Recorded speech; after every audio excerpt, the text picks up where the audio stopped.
वफाकी काबीना का गैर मामूली इजलास तलब करके 1 घंटे के अंदर मुअख्खर कर दिया गया है। इजलास वजीर आजम ऑफिस की बजाय वजीर आजम हाउस में होना चाहिए था। इजलास में नए आर्मी चीफ की तैनाती ज़ेर गौर आने का इम्कान।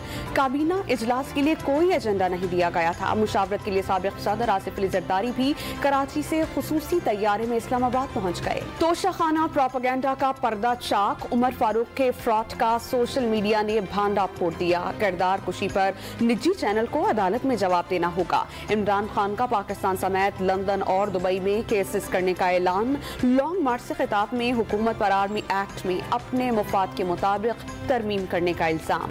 और लकी मरवत में दहशतगर्दों की फायरिंग से शहीद 6 पुलिस एहलकारों की नमाज जनाजा अदा कर दी गई। पुलिस लाइन लकी मरवत में पुलिस के चाक व चौबंद दस्ते ने शहदा को सलामी पेश की।